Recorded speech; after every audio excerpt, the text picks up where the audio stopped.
The difference between you and top performers isn't talent or luck. It's how they've learned to use pain as fuel while you're still programmed to avoid it.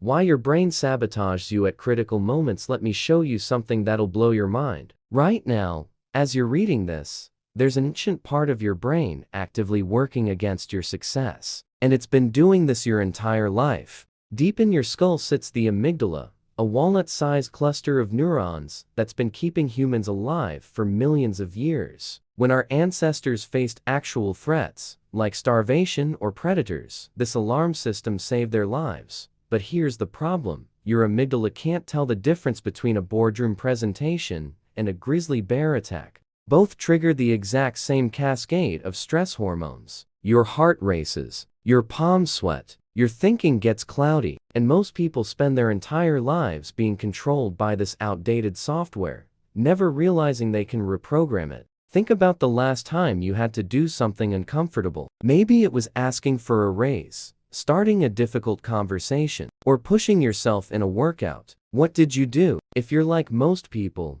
you found a reason to delay it. That's not weakness. That's your amygdala doing exactly what it was designed to do. Keep you safe by keeping you comfortable. But here's what separates average from exceptional. Special operations forces around the world have figured out how to hijack this system. They've discovered that you can literally rewire your brain's threat detection through strategic exposure to controlled stress. During Hell Week, SEAL candidates are pushed to what seems like the absolute limit of human endurance. Over 130 hours of continuous training with minimal sleep, frigid ocean water, physical exhaustion beyond anything they've experienced. About 75% quit. But here's what's fascinating. The ones who make it through aren't necessarily the strongest or the toughest. When they start, they're the ones who've learned to separate stimulus from response. When their body screams, "This is unbearable," they've trained their prefrontal cortex to say, "This is just temporary discomfort." That gap between feeling and reaction is where mental fortitude lives. Modern neuroscience now confirms what these operators discovered through trial and error. When you voluntarily expose yourself to manageable stress repeatedly, your neural pathways actually reorganize. What once triggered a full panic response becomes just another Tuesday. But there's a specific method to this that changes everything. What ancient warriors knew about mental conditioning. Here's something most people get wrong about building resilience. They think it's about toughing things out, or just being mentally strong. That's like trying to build muscle by thinking about lifting weights. Mental strength is built through deliberate practice, not wishful thinking. The samurai of feudal Japan had a practice called misogi. Before dawn, they'd stand under ice-cold waterfalls, sometimes for an hour or more. Tourists think it was about spiritual cleansing, but the real purpose was neurological training. They were systematically desensitizing their stress response. When you plunge into freezing water, every cell in your body screams at you to get out. Your sympathetic nervous system floods your bloodstream with adrenaline. Your breathing becomes rapid and shallow. You're in full fight or flight mode. But here's the insight. By staying calm in that state, you're teaching your nervous system a critical lesson. You're creating what psychologists call stress inoculation. Just like a vaccine exposes you to a weakened version of a disease to build immunity, controlled discomfort builds immunity to psychological stress. The key word is controlled. Fighter pilots use a version of this in simulators. They don't just practice normal flights. They're repeatedly exposed to catastrophic system failures, engine fires, hydraulic failures, complete instrument blackout, all in an environment where crashing doesn't kill them. When a real emergency happens at 40,000 feet, their amygdala doesn't freak out because the pattern is familiar. They've died in that scenario dozens of times. In the simulator, the prefrontal cortex takes over and executes the train protocol almost automatically. Chess grandmasters do something similar. They study thousands of games, especially the ones where masters faced seemingly impossible positions. They're not memorizing moves. They're training their brains to stay calm and creative under pressure. When they face a crisis in a real tournament, it's just another pattern to solve. The Roman legions understood this intuitively. They didn't train soldiers in comfortable conditions. long marches with heavy equipment, building fortified camps every single night, sleeping in the elements. When actual battle came, it was just an extension of their daily discomfort. Their enemies, who trained in comfort, crumbled under the chaos. You can engineer the same advantage starting today. The question is whether you're willing to get deliberately uncomfortable.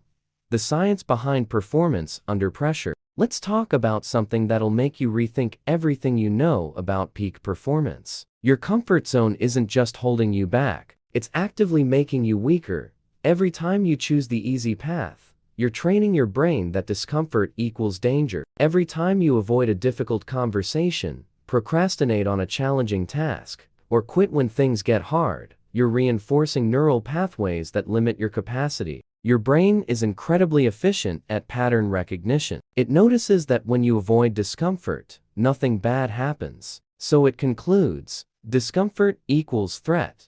Avoidance equals safety. This becomes your default operating system. And once it's installed, it runs automatically. Elite negotiators understand this better than almost anyone. Before major deals worth millions, they run scenario training where their partners play aggressively irrational opponents. They practice getting yelled at, insulted, manipulated. Why? Because when the real negotiation happens, they've already experienced the worst-case emotional scenarios. Nothing catches them off guard. While the other side is trying to throw them off balance with emotional tactics, they're operating from a place of calm because they've been there before. Not in reality, but their nervous system doesn't know the difference. This is the secret behind cold exposure therapy that's become popular. When you immerse yourself in 40-degree water, you're not just building physical toughness. You're training your vagus nerve to regulate your stress response. You're proving to your brain that you can maintain control even when every instinct screams panic. Athletes at the Olympic level do this constantly. They train in hostile conditions, loud crowds, aggressive opponents, equipment failures, bad weather. They manufacture adversity because they know competition day will be full of unexpected stress. By the time they're at the games, they've faced worse in practice. Mountain climbers attempting extreme altitude face something called the death zone above 26,000 feet. There's not enough oxygen to sustain human life long term. But climbers don't just show up and attempt Everest. They spend months at progressively higher altitudes, allowing their bodies and minds to adapt to increasingly hostile conditions. What's the equivalent death zone in your life that you keep avoiding? Drop breakthrough in the comments. If you just identified what that is for you, tell me what challenge you've been running from. Making it public increases your commitment exponentially. If this perspective shift hit you hard, smash that like button and subscribe. We're digging up more performance secrets every week. Building your personal discomfort training protocol knowledge is worthless without implementation. So let's turn everything you've learned into a practical system you can start using immediately. First, you need to audit your avoidance patterns. Where are you consistently choosing comfort over growth? Be ruthlessly honest. Maybe it's avoiding feedback, delaying important calls, accepting mediocre results when you could push for excellent. These aren't character flaws. They're your training targets. Think like a penetration tester. In cybersecurity, these ethical hackers deliberately try to break into systems to find vulnerabilities before real attackers do. You're going to do the same with your mental architecture. Find your psychological vulnerabilities and systematically turn them into strengths. Here's the framework. Start with low-altitude discomfort. These are situations that make you uncomfortable, but don't paralyze you. Speaking up in a meeting when you'd normally stay quiet. Taking a 30-second cold shower. Doing 2 extra reps at the gym when your muscles are burning. These small acts serve 2 critical functions. First, they prove to your brain that you can survive discomfort. Second, they build what I call your evidence library. Every time you do something uncomfortable and live to tell the tale, you're adding proof that you're more capable than you thought. After a few weeks at low altitude, increase the pressure. Medium altitude discomfort. Taking on a project that scares you a bit. Having that conversation you've been avoiding for months. Waking up at a.m. for an entire week. The key is progressive overload, just like building muscle. Deep sea divers don't start at 300 feet. They descend gradually, allowing their bodies to adapt to increasing pressure. Your discomfort training needs to follow the same principle. Rush the process and you'll break. Follow the progression and you'll become unbreakable. Tibetan monks spend years in meditation retreats under extreme conditions, not because they enjoy suffering, but because they understand that transcendence requires moving through progressive layers of discomfort. You don't need to go to the Himalayas, but you do need a structured path forward. Here's what nobody tells you about this process. It gets easier, not because the challenges become less difficult, but because your capacity expands. What terrified you 3 months ago becomes just another thing you do. And that's when the real transformation begins. What happens when you stop running from hard things? Here's the truth that's going to change your trajectory. The capability for exceptional performance already exists inside you. It always has. The only thing standing between you and that potential is a collection of outdated protective mechanisms that you've mistaken for wisdom. Forensic investigators follow evidence trails. Your true potential leaves trails too. Think about times in your life when you surprised yourself. That deadline you thought was impossible, but somehow you delivered. That fear you finally faced and realized wasn't as bad as you imagined. That moment when you did something you never thought you could do.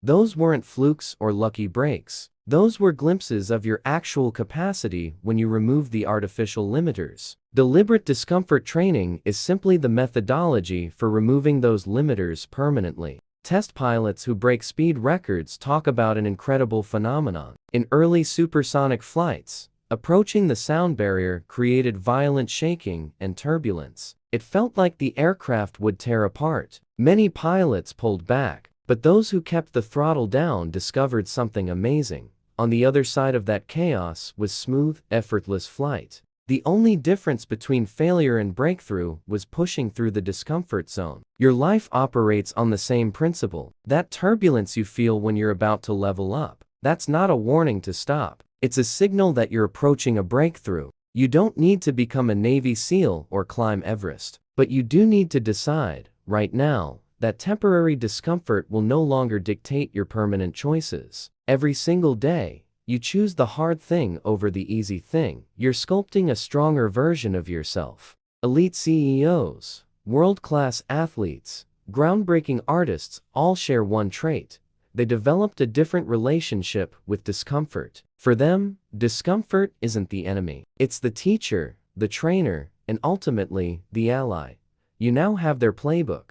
Type unstoppable in the comments if you're ready to start your own discomfort protocol. Share this with someone who needs to hear that. The comfort zone isn't rest, it's rust. If you made it this far, you've already proven you have what it takes. Hit that like button, subscribe to the channel, and turn on notifications. More performance archaeology coming your way. This content is for educational and motivational purposes. Consult qualified professionals before starting any intensive physical or mental training program. The methods presented are based on high-performance practices and should be adapted to your individual condition.